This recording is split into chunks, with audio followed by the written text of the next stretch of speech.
വിഷുക്കണി കാണാൻ ജയിലിലേക്ക് പോകുന്ന കുപ്രസിദ്ധ ഗുണ്ടയാണിത്. പാലക്കാട് വടക്കഞ്ചേരി ചിറ്റ സ്വദേശി ഷിജിത്ത്. പക്ഷെ നാട്ടുകാർ സ്നേഹത്തോടെ വിളിക്കുന്നത് പൊന്നു എന്നാണ്. 23-ലധികം കേസുകൾ, പലതും കൊലപാതക ശ്രമം, ബിവറേജ് മോഷണം വേറെ. വിഷുക്കണി കാണാൻ ഇത്തവണ അവസരമൊരുക്കിയത് വടക്കഞ്ചേരി പോലീസാണ്. ഈ മാസം 12-ാം തീയതി വടക്കഞ്ചേരിയിലുള്ള ബാറിൽ നിന്നും പൊന്നു 2 എണ്ണം അടിച്ചു. വീട്ടിൽ പോകാൻ ഓട്ടോറിക്ഷ വിളിച്ചപ്പോൾ വരാൻ പറ്റില്ലെന്ന് ഓട്ടോറിക്ഷക്കാരൻ പറഞ്ഞു. അതിനാണ് ആ പാവത്തിനെ മൂക്കിടിച്ച് തകർത്തു. പൊന്നു അത്രേ ചെയ്തുള്ളൂ. എത്ര നല്ല പൊന്നുമോൻ. സ്വകാര്യ ബസ്സിലെ കണ്ടക്ടറാണ്.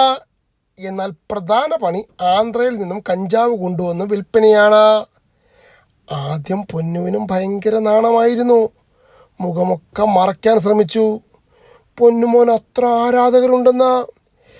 23-ലധികം കേസുകൾ പ്രതിയായ ഈ ഗുണ്ടയുടെ പേര് ഇനിയെങ്കിലും പൊന്നു എന്ന് മാറ്റി വല്ല ടിൻറ്റുമോൻ എന്നാക്കിയിരുന്നെങ്കിൽ പൊളിച്ചേനെ.